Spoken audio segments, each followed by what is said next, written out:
अस्सलाम वालेकुम, hello everyone. मैं आशा फिरदौस एक बार फिर टीचर्स वर्ल्ड की जानिब से आप तमाम के सामने हाजिर हूँ। उम्मीद है आप लोग खैरियत से होंगे और तहे दिल से आप तमाम का मैं शुक्रिया करना चाहती हूँ क्योंकि आप लोग मेरे वीडियोस देख रहे हैं और कुछ ब्रांचेस और कुछ ऑल ओवर इंडिया कुछ ऐसे इंस्टीट्यूशंस है जहाँ पे मेरे वीडियो के नोट्स बनाए जा रहे हैं and teachers are sitting and maintaining their own what you can say the sequence of notes which I am giving either English made easy का भी और ये भी, and I am so humbled. Thank you all for the support and cooperation. फिर आप लोगों को मैं हर बार जो है वीडियो डाल के शायद I don't know what the way you take it but you know that's my spirit to share the things with you. और ऐसा लगता है कि like every Sunday when I sit in front of the camera it's as though I am seeing everyone from here. So thank you so much once again. ये video में आज आप 3 ऐसे अनाउंसमेंट्स देखेंगे that are really helpful to you and inshallah so watch the video till the end for that special announcements and for those special announcements, and like, share, comment and subscribe to my channel and don't forget to press the bell icon so that you get notified. And any queries regarding any topic or any resource if you want, just mail me on teachersworld247@gmail.com. Let's get started. So in the previous videos you have seen कि मैंने noisy class को handle करने के तरीके, classroom management के तरीके, फिर 5E lesson plan share किया। अब उसी के सीक्वेंस में मैं आपको डिफरेंट मेथड्स समझाऊंगी जिससे कि आपका क्लास जो है कंटेंट से कनेक्टेड रहे, एंगेज रहे और प्रोडक्टिव क्लास हो। तो इससे पहले मैं बताती चलूं कि आपके दिमाग में सवाल होगा कि अभी तो एग्जाम्स हो रहे हैं या हो गए हैं, तो अब ये चीज या होने वाले हैं, अब ये चीज पढ़ा के या फिर सीख के फायदा क्या है। Let me tell you all these methods can very well be implemented during your revision classes also. तो रिविजन के ऊपर जो वीडियोस है मेरे, आप इस पे रिविजिट कर लीजिए। डिफरेंशिएटेड इंस्ट्रक्शन का वीडियो भी रिविजिट कर लीजिए। Then we come to this point and hopefully you are maintaining a record and kindly note down the notes. Anyways description में भी मैं डिटेल नोट्स शेयर करूंगी इंशाल्लाह। So let's get started. First of all don't forget to have these 3 E's with you as a teacher, that is your element. आप अच्छे teacher हो, right? Then the environment you create because of you being a good teacher and the energy you carry throughout the day. I'm not saying in the class but throughout the day. Okay, so having said this, अब आप आगे बढ़ते हैं classroom में। आपको engagement और explore का पता है, एक्सप्लेन शुरू करना है। You need to start the topic. So what are the different ways to keep the students engaged in the topic? Okay, अब first one is cooperative learning. Cooperative learning बोलते ही हमारे माइंड में जो है सब तकरीबन बीएड टीचर्स हैं and experience teachers हैं, you know that dividing the class into groups. Now इसमें क्या है, the groups based on their ability levels. ऐसा नहीं कि बस पूरे एक ही जैसे बच्चे एक ही ग्रुप में हो। It is better you select students from all the levels so that learning happens. ठीक है, so you are dividing the topic among the groups। और ग्रुप्स में आप ऐसा कर सकते हैं कि उन लोगों से आप एक एक जिम्मेदारी दे सकते हैं ग्रुप में। मतलब कोई बच्चा है उसको ग्रुप लीडर बना दिया, रिप्रेजेंटेटिव बना दिया, और कोई बच्चा है तो वो कंपाइलर बन गया, पूरों का जो है नॉलेज शेयरिंग जो होती है उसको वो कंपाइल करेगा। ठीक है, और दूसरा जो है ऐसे और ऑर्गेनाइजर है, या फिर ऐसे ऐसे एक रोल्स, अगर 6 बच्चों के 6 रोल्स बेस्ड ऑन कुछ तो भी आपको स्पॉन्टेनियस उसके ऊपर। और ये भी बोलना है कि हर एक का इनपुट रहना, ऐसा नहीं कि कंपाइलर है तो वो अपने जहन में जो है वही लिखते जा रहे, ऐसा नहीं, but the inputs have to be from each member of the team. ये रूल बनाइए, शेयरिंग बनाइए। इससे होता क्या है कि बच्चों में म्यूचुअली डिस्कस करके शेयर करने की सलाहियत बढ़ेगी एंड एक दूसरों से सीखेंगे। सपोज मेरे को, I am in that group as a student, if I imagine myself, और मुझे कोई कॉन्सेप्ट्स में क्लैरिटी नहीं है तो मैं 4 बच्चों को सुनूंगी कुछ दोहराते हुए तो मैं जल्दी सीखूंगी, राइट? तो इट हैपेंस। तो इस तरीके से बच्चों की ग्रुपिंग हो और रिप्रेजेंटेशन हो, और वो जब प्रेजेंट करे आप जो है पॉइंट सिस्टम के जरिए एक एक ग्रुप को जो है पॉइंट्स भी दे सकते हैं। अगर आपके स्कूल में ऑलरेडी एग्जिस्टिंग हाउस सिस्टम है then it is almost like you are following it in a setup. Okay, तो ये हो रहा है, फॉर्मल भी है, इनफॉर्मल भी है। इनफॉर्मल ये है कि रैंडमली आपने 2-3 बच्चों के ग्रुप्स बना लिए, एक छोटे से टॉपिक के हद तक आपने बिल्कुल एक छोटी सी डिस्कशन करवा ली और छोड़ दिया, ये हो गया इनफॉर्मल। फॉर्मल में बाज़ाब्ता ये सेटअप होगा, तो इससे बच्चे कई चीजें सीखेंगे, प्रॉब्लम सॉल्विंग भी सीखेंगे। जिसके सोशल स्किल्स वीक है वो जो है वो स्किल्स इंटरेक्टिव बनेंगे, इंटरपर्सनल स्किल्स पे भी ये वो करेगा। So hope there is a clarity in cooperative learning. Second method is like you can go with activity based learning. ये तो बहुत simple है, might be you do it in the class or give them at home to do it. It's like hands on activity. जब तक बच्चा करके नहीं सीखेगा तो वो सीखेंगे नहीं, so it's learning by doing. तो this is very important. It can be taken up in anything. इसमें भी आप activity कराए, जब भी group activity भी करा सकते, इंडिविजुअल एक्टिविटी भी करा सकते हैं, but basically the explanation is based on activity. Okay, you are not continuously speaking as I am doing now. अगर आप लोग ऑफलाइन होते तो मैं आपसे एक्टिविटी करवाती। So that is what is activity based learning, right? One important thing. Then third one is, जो कि बहुत ही दिलचस्प और इंटरेस्टिंग है, that is role playing. Role playing languages में भी, साइंस में भी। आपको पता है हमारे एक टीचर है मल्लेपल्ली ब्रांच में, Mallika ma'am, you know, when I went to her class to observe, like she was they were doing role play based on chemical reactions. just imagine, chemistry का क्लास है, केमिकल रिएक्शंस में teacher role play करवा रही है। It was just amazing, outstanding, and you know that was so interesting. like characters बने, double decomposition, वो जो भी है रिएक्शंस के, they were enacting it in the form of role play.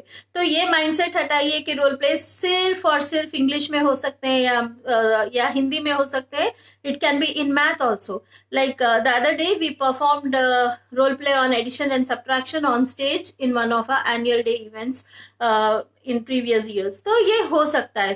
अब इसमें दो सवाल आते हैं, रोल प्ले एक्सप्लेनेशन के बाद करवाएं as an activity from different groups, या फिर एक्सप्लेनेशन से पहले करवाएं। तो दोनों ही सूरतों में ठीक है। अगर आप एक्सप्लेनेशन से पहले करवाएंगे तो आपको क्या देखना है कि बच्चों में जो स्किल सेट है उनको अलग करके, उनको अलग से एक बार बात करके, देखो बेटे this we are going to perform, then students will understand what we did, then will come to the story और द कॉन्सेप्ट। ठीक है, ये एक मेथड हुआ। या फिर आपने समझा दिया, देन किड्स कम। अब इसमें एक मिस्टेक अक्सर टीचर्स क्या करते हैं, लाइक टेक्स्ट बुक में जो भी स्क्रिप्ट और डायलॉग्स होते हैं, रोल प्ले बोलते ही बच्चे टेक्स्ट बुक को हाथ में लिया और जिसका डायलॉग उन्होंने बोलना शुरू कर दिए। That is not role play. Okay, let them get understanding of that particular discussion which is going on, या फिर इंटरेक्शन है या फिर स्टोरी है, उसकी अंडरस्टैंडिंग बच्चों को आए और कुछ ऐसा तरीका निकले कि बच्चे उसको एक्सप्रेस कर सके समझकर। You can say, ma'am, this happens with advanced learners, fine, but you can always keep building in that direction. You say, बच्चों को बुक में देख के डायलॉग नहीं बोलना है, ऐसे बोलना है जैसे आप खुद बोल रहे हो। So they will internalize that into themselves and they'll start enacting. We are not creating artists out of them, but that is how language also comprehends. Language can be subjective, like the pure English language, या फिर हिंदी उर्दू जो भी हो, या फिर आप concept जो भी है, कॉन्सेप्ट का एक्सप्रेशन भी आएगा, because that will internalise in him. तो रोल प्ले को सीरियसली लीजिए। For every chapter, every lesson also can have a role play in both the sides, either before the class or after the class. So this is what, and you know many things, language expression सीखेंगे आप, and you know concepts का base अच्छा form होगा, and how to, what you're going to be with the team members when a role is allotted to you, how to behave with them, ये भी सीखेंगे। There are many things they learn. Okay, role play. Now fourth one is, you already know about flipped classroom. Flipped classroom तो हमको ज्यादा तब समझ में आया जब हम ऑनलाइन और ऑफलाइन को मिक्स करना सीख लिए, देन वी अंडरस्टूड। बेसिकली इसके पीछे कॉन्सेप्ट ये है कि बच्चे का जो रीडिंग का, कॉम्प्रिहेंशन का जो हिस्सा है, वो हिस्सा वो बच्चा घर में कर लेगा। ठीक है, रीडिंग है, एक्टिविटी है, वीडियो देखना है, वो सब चीजें घर में कर लेगा। क्लास में जब बच्चा आएगा तो ही विल और she will actually discuss with friends, okay, about that knowledge sharing, about that video में एक्चुअली कौन सा कॉन्सेप्ट है, क्या है, वो सारी चीजें बच्चे शेयर करेंगे आपस में. Then maybe they will work on it so that they can create or innovate something or solve any problem related to. And what is your role? आप जो है बिल्कुल बच्चों के बीच में फैसिलिटेटर बनते हुए, उनके डिस्कशंस को सुनते हुए, जवाब देते हुए, रेक्टिफाई करते हुए आगे बढ़ेंगे. कोई आपका एक फिक्स्ड प्लेस नहीं है. आप जो है एक बहती हुई नदी के जैसा कभी इधर ठहरना कभी उधर ठहरना, लेकिन मकसद ठहर के अपने खुद के बातें कुछ सोच लेना नहीं है. इन्वॉल्व हो जाना है, बैठ जाना है उनके साथ. अच्छा ऐसा है तो सोचो, give them some prompts, let them come to. So जो क्रिएशन और एनालाइजिंग का जो सेगमेंट है वो चीज जो है क्लास में हो, बाकी के चीजें घर में हो. इसको बोलते हैं flipped. It can be a flipped topic, it can be a flipped classroom. There are many types. Okay, तो ये एक मेथड हुआ. आप लोग वीडियो जो शेयरिंग कर रहे हैं आपके खुद के रिकॉर्ड की हुई भी हो सकती है. आपने पूरा लेसन समझा दिया, जैसे मैंने अभी समझा रही हूँ. ये वीडियो आप शेयर कर दिया रात में, नेक्स्ट डे आपने ट्रेनिंग सेक्शन ले लिया अपने टीचर्स के साथ. ये हो गया flipped learning. So you can implement, और you can send any pre recorded video, और you can send from YouTube based on the concept. आपका जैसा भी है आप उसको वैसे करिए. अगर आपको लगता है कि बच्चे कॉन्सेप्ट को समझ गए तो एक रिवीजन के शक्ल में उनको वो वीडियो भी भेज सकते हैं. ठीक है, fine. Next one, fifth one is story boarding. Story boarding जो है लैंग्वेजेस के लिए बहुत एक्सेलेंट वो है, मेथड है. इसमें क्या है, बच्चे जो है स्टोरी को बोर्ड पे, बोर्ड बोले तो not only that board, it might be a chart, it might be a white paper, sequentially characters के हिसाब से और थीम के हिसाब से स्टोरी को segment wise, sequence wise divide करके प्रेजेंट करेंगे. They can even draw. ठीक है, तो स्टोरी बोर्डिंग भी आप फिर ग्रुप्स में करवा सकते हैं या फिर इंडिविजुअल करवाना है, उनकी इंडिविजुअल कैपेसिटी देखने के लिए you can do it, but it is an excellent way of representing the story. See, often as language teachers I used to get complaints like ma'am जो है, मैम बच्चे जो है बिल्कुल बोल नहीं सकते, जरा भी एक्सप्रेशन पूरा उसको मालूम है लेकिन उन बोल नहीं सकता. तो बोलने के या फिर एक्सप्रेशन के आप उनको कोई ऐसा प्लेटफॉर्म नहीं दे रहे जिससे कि वो बोलेगा. हम एक ही एक्सपेक्ट करेंगे कि चलो ये 5 सेंटेंसेस याद करो, 5 सेंटेंसेस प्रोड्यूस करो, बस वो आदत हो गई. उसको ये नहीं बोल सकते. उसके हिसाब से शायद वो बोलने से ज्यादा स्टोरी में क्या हुआ शायद वो उतार के आपको बता सके या सीक्वेंस करके बता सके. तो ये है स्टोरी बोर्डिंग जो लैंग्वेजेस में जबरदस्त किया जा सकता है. ठीक है, सो डू इट. एंड आप ये कर सकते हैं, बच्चे जब अपना एक्सप्रेस करते हैं, whether it be in languages, whether it be in science और मैथमेटिक्स, आपके क्लासरूम में क्लास वॉल डिस्प्ले होना चाहिए.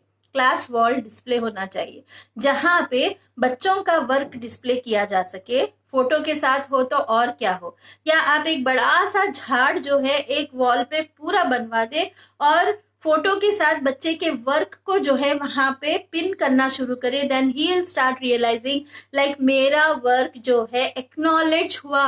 उसको तारों की जरूरत नहीं है, स्टार्स की जरूरत नहीं है, मेरे टीचर ने मेरे वर्क को देखा और एक्नॉलेज किया. You can also maintain classroom magazines. Classroom magazine बनाइए. अब जैसे इंग्लिश में कई बातें हाई स्कूल लेवल में बहुत सी राइटिंग प्रैक्टिस होती है, तो एक कैलेंडर की शक्ल में बना ले, स्टेपल करके डेकोरेट करके 2 चार्ट्स के अंदर जो है A4 साइज पेपर्स आप अटैच कर सकते हैं, उसको हैंग कर दीजिए. It becomes a classroom magazine. Okay, similarly subject wise it can be done. There are many ways you can actually ना आप अपना पूरा मस्त teaching, you can live your teaching in the class. I am telling you. Fine, coming back, तो story boarding की understanding हो गई आपको. Well, sixth one, theme based learning. Theme based learning अब बहुत ही ज्यादा है मार्केट में. थीम बेस्ड बस नाम से इंप्रेस हो रहे हैं. It's not. See, theme based means कोई एक टॉपिक लेना और सारे डिसिप्लिन्स उससे जुड़ना.